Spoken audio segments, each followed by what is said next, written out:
problems and scandals make the tipping point, and then it all falls down into the reverse, into the opposite direction, which may happen. And this is very difficult, if not impossible, to calculate. You cannot tell in advance when the tipping point will be reached and public opinion will change, will become favorable to immigration.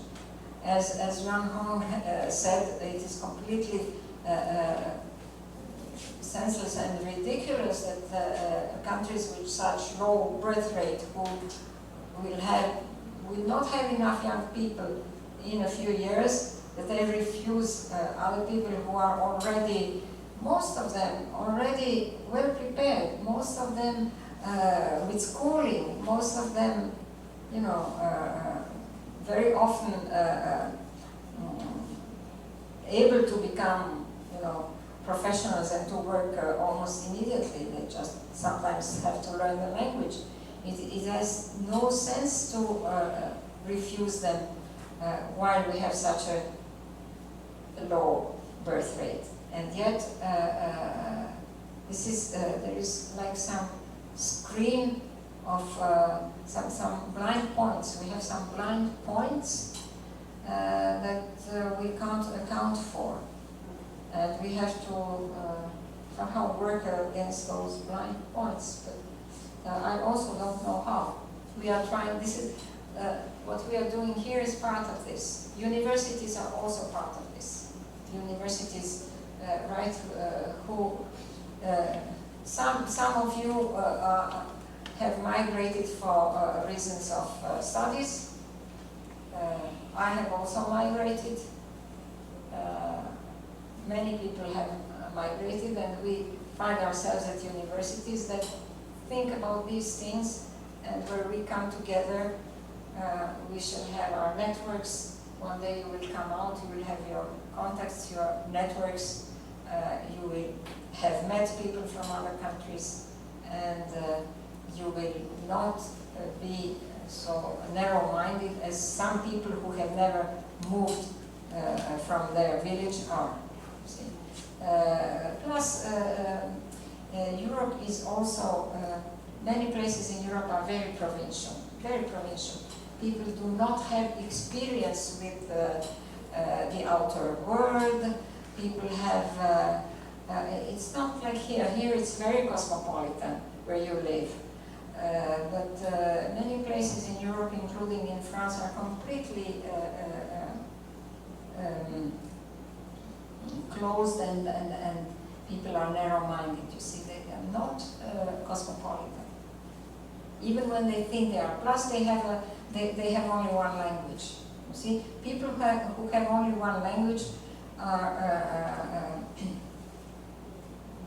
more limited than people who have more languages.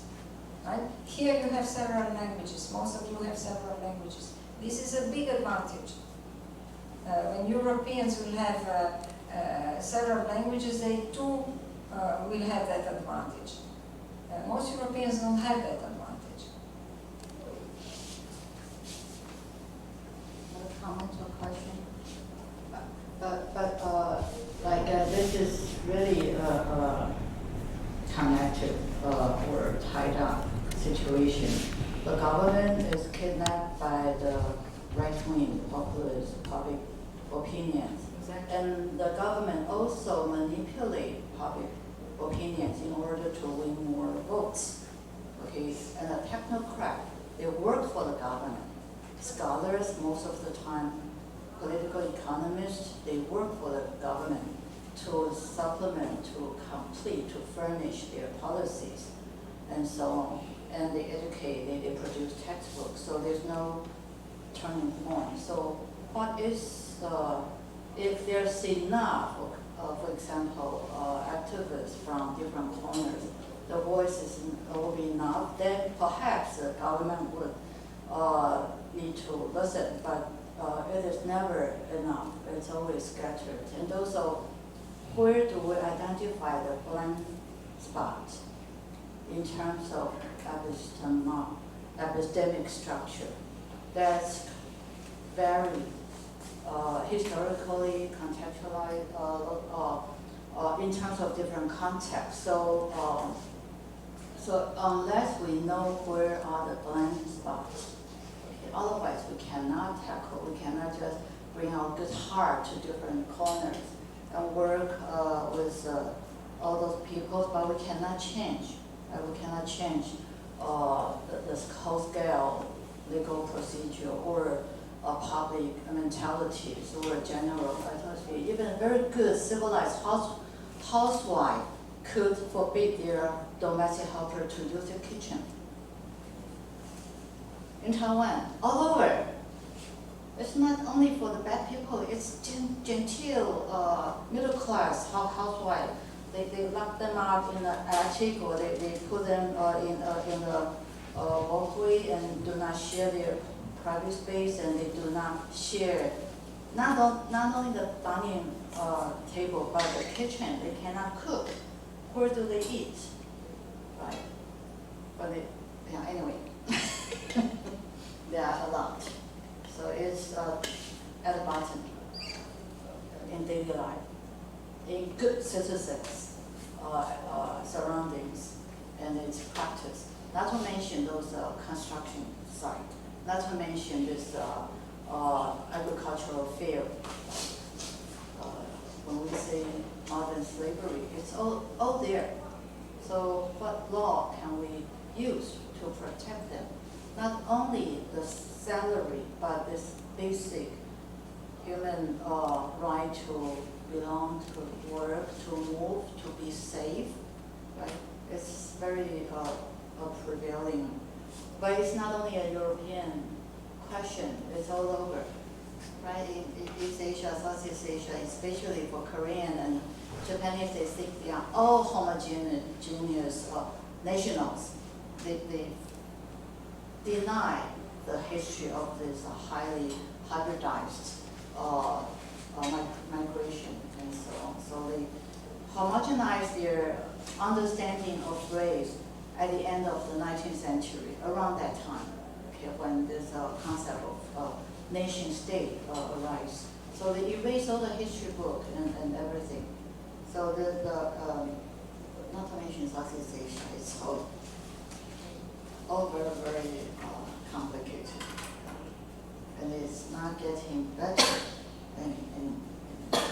So other comments or questions? Maybe 10 minutes, or Kenzie, you have any observation? Kasia? Is any situation in Poland better than Czech Republic or other places? It's getting You are worse. fending off the possible incoming of this Muslim community, right?